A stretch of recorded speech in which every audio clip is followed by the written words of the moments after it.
Hello everybody and welcome back to One Nerd to Rule Them All. And in today's video, I'm going to be doing something a little different. I went to watch the new Lord of the Rings War of the Rohirrim movie last week, and I wanted to do a little side-by-side comparison to the lore provided in Tolkien's works. Obviously this video is going to contain spoilers, so if you don't want it spoiled, I recommend watching any of my other content until you have seen it. There will be a bit of overlap between this video and my video on King Helm Hammerhand. If you want a more in-depth view on the war between the Rohirrim and the Dunlendings, then please watch this video. Anyway, I will stop my rambling, let's get into it. Lord of the Rings, The War of the Rohirrim, is set 183 years before the War of the Ring.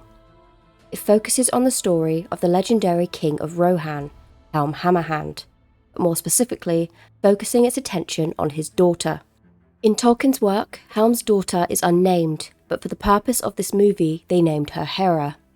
It tells her story alongside her father and her brothers, Haleth and Hammer, as they defend their kingdom against the Dunlendings.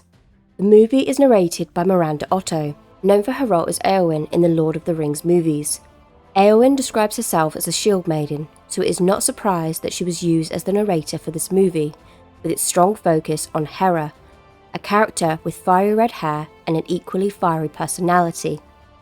She wants to be held to the same account in the eyes of her father as that of her brothers, but truthfully she knows little of conflict. The movie opens with Hera riding on her horse, where she greets the great eagles. She throws food into the air and the eagles land close to her. She reaches out to touch it, but the eagle pulls away, flying away into the distance. From here, Hera rides back to Edoras and into the stables. Singing a ballad inside the stables is Hammer, Hera's younger brother, who goes on to inform her that the lords have gathered for a council under her father, King Helm, as they have been informed that the Lord Freka would be attending and had something to speak of with the king. Here we also meet Hera's guardian, a lady called Olwen, a retired shield maiden sworn to protect Hera at the command of her father. We then move on to a scene that will be familiar with any Lord of the Rings fan. Back in Edoras, we now see Mudaseld, also known as the Great Hall, but now we see it in a glorious animated form. Inside we are introduced to the Crown Prince Heleth, oldest son of Helm, and Freyleth, cousin to Hera and nephew to King Helm. True to source material, we meet the character of Freka and his son Wolf. Freka is a powerful landowner who in Tolkien's works claimed to be a descendant of King Freowain, was also said to have the blood of the Dunlendings. We do see a little of that link in the movie. Freka constructed a stronghold at the source of Adorn and heeded Helm's call to council only at his pleasure. As such, Helm came to distrust Freka, and it is very clear that he was right to. Both tales depict Freka as power-hungry, having a thirst for Helm's throne. Freka arrives in Edoras, drunk on both pride and ambition, trying to convince King Helm of a way to strengthen Rohan. In the movie, Freka mentions a potential suitor from Gondor showing interest in Hera's hand in marriage, a detail that she was not aware of. Instead, Freka proposes a different match for Helm's daughter. In Tolkien's work, Helm's daughter is described as only that, no name or further place in the story. She is used as a pawn to steer the story in the direction that Tolkien wanted. This is of course not a bad thing, this is how Tolkien chose to portray that character. But directors of the movie wanted to focus more on his daughter and her thoughts and feelings on the matter. Freka allows Wolf to step forward. He then proceeds to propose to Hera in front of Helm, enraging him. This is true to both accounts.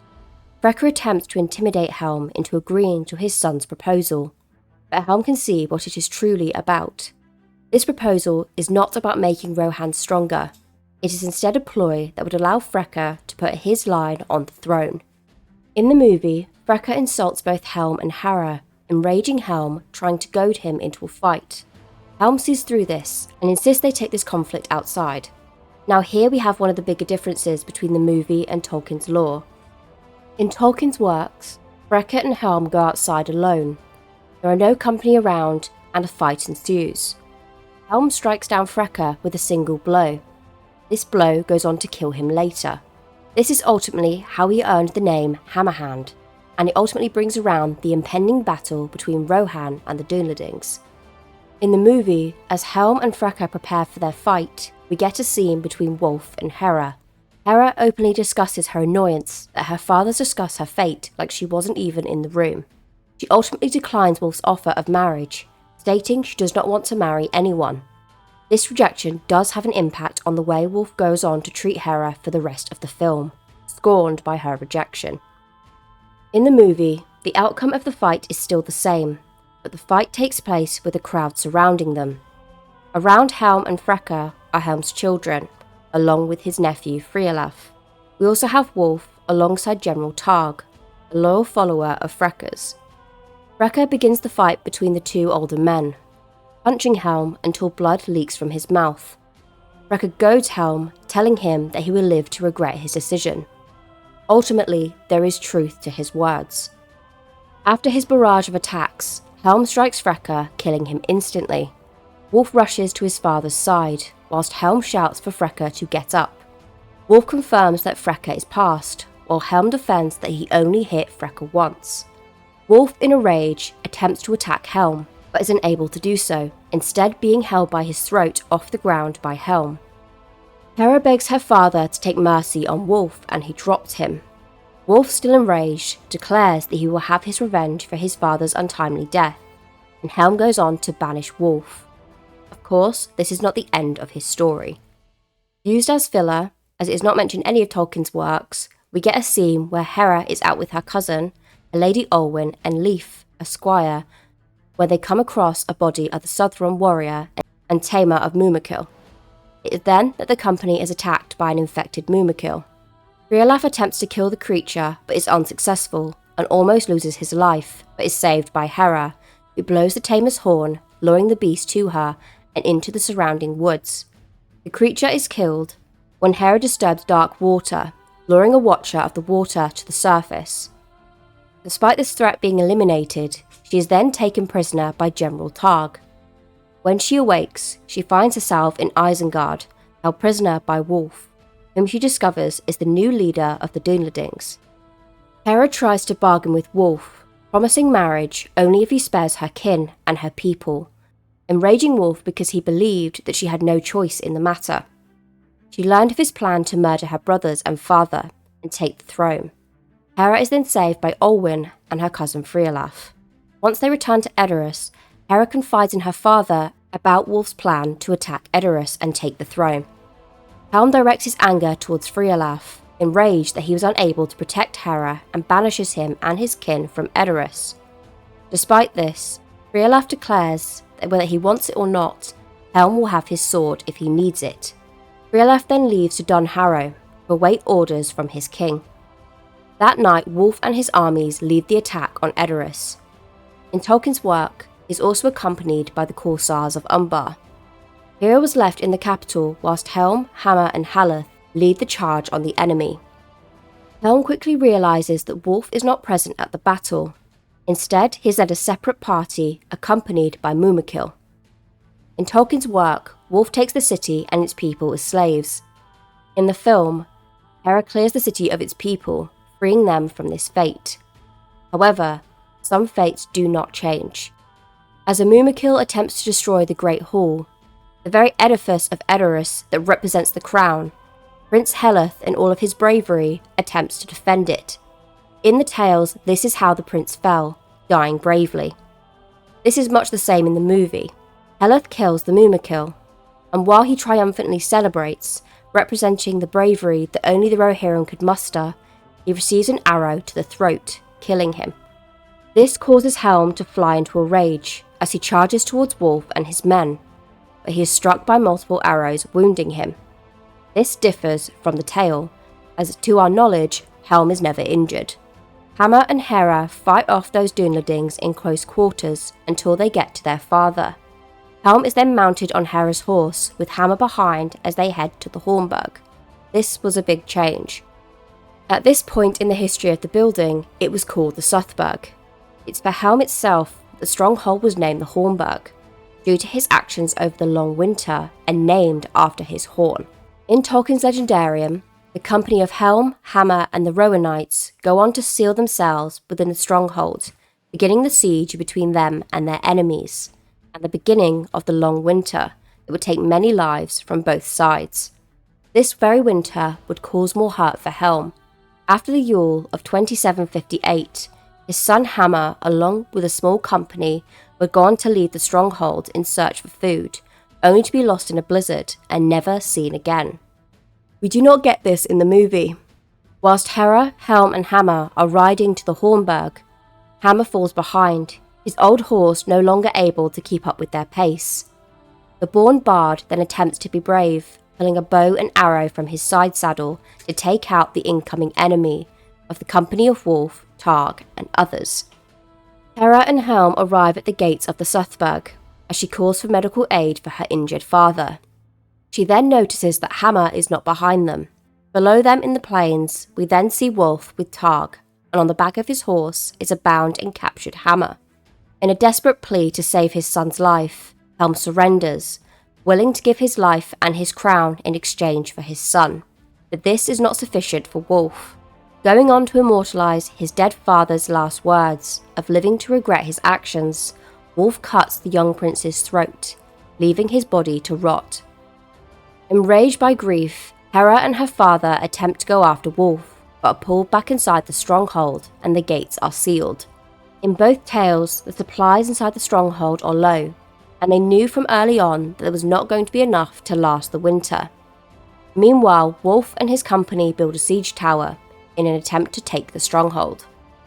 In the movie, despite his injuries, Helm sneaks out via a hidden passage and sneaks back in through the gates every night after killing Dunlading men. In Tolkien's tale, despite the hunger and frigid cold, Helm did not falter. The Suthburg held a large war horn, and whenever it was blown, Helm would break through the Dunlading ranks, slaying many of their men. Helm was described as clad in white and stalking his prey, resembling a snow troll. In the movie, they describe him as a wraith, attacking without any weapons and unable to be killed by any. Helm's enemies came to fear him greatly during this time, and it is believed that he became so fierce and terrible that he slew many of them with his bare hands. We see this in the movie. According to Tolkien's works, it was also believed that when he grew hungry and had no food, he ate men, grief and hunger having made Helm more ferocious. Hera awakes one night after sleeping at her father's bedside to find him gone. She discovers the passage that her father was using. Following in hot pursuit, they come across ring-collecting orcs and a horned troll in the journey. Hera and Helm kill the troll, but Wolf's men hear the slaying of the beasts and climb the mountain, forcing Helm and Hera to flee back to the gates. The gates are frozen shut, forcing Helm to pry open the gates with his bare hands. In pursuit of his enemy, he opens it enough for Hera to get through, before beginning to close them again, as Helm refuses to follow Hera back into the stronghold. Differing from Tolkien's lore and tradition, Helm tells Hera that she has enough strength to become queen. This goes against most of Tolkien's work, as he traditionally wrote tales of kings and their consorting queens, rather than having queens as rulers. In the movie, ultimately, this action gets Helm killed in the pursuing battle outside, freezing while standing up. In the contrast to the lore, after one sortie, Helm went to fight and did not return. His body was discovered the next morning, frozen in the snow but still standing, dead, his eyes open and ready to fight. This led to a belief amongst the Rohirrim and the Dunladings that even in death, the wraith of Helm Hammerhand still wandered through Rohan and defended the Hornburg. After this point, we mostly get filler that is not accurate to Tolkien's work. Above the Suthburg, Hera discovers the nest of one of the great eagles. She bravely climbs the mountain and gives the eagle Helm's paraphernalia and tells him to fly to Freyalaf. By receiving his armour, Freyalaf would know of Helm's death and ride to the Hornburg as the new heir to the throne of Rohan. She also devised a plan that would allow the Rohanites to sneak out through the back hidden passage without being seen by Wolf and his men, provided she has a distraction. As the winter breaks, Freyalaf and his company arrive to break the siege of Wolf's company, but in the film this is done by Hera. She challenges Wolf to one-on-one combat on the terms that the loser surrenders and leaves. Despite seeming to be outmatched, as she was going up against an enemy who had seen battle, Hera ends up succeeding. Hera demands Wolf keep his word, and General Targ agrees with Hera that Wolf and his men should retreat. This does not sway Wolf, as he never had any intentions of leaving Hera alive. Enraged, Wolf pulls out a small knife from his belt and uses it to murder Targ. Hera and Wolf continue their conflict when Frialaf and his cavalry arrive. He wears Helm's armour and blows his horn, frightening the Dunlendings into believing that his spirit is roaming free, making them all run away. Meanwhile, Wolf uses that same knife that he used to kill Targ on Hera, and Olwyn throws her a shield when Wolf goes in to attack again. Hera then uses this shield to choke Wolf, ultimately killing him. In Tolkien's work, Wolf's death comes at the hands of Frialaf. During this conflict, we come across another change to the lore, and that is the namesake of the stronghold.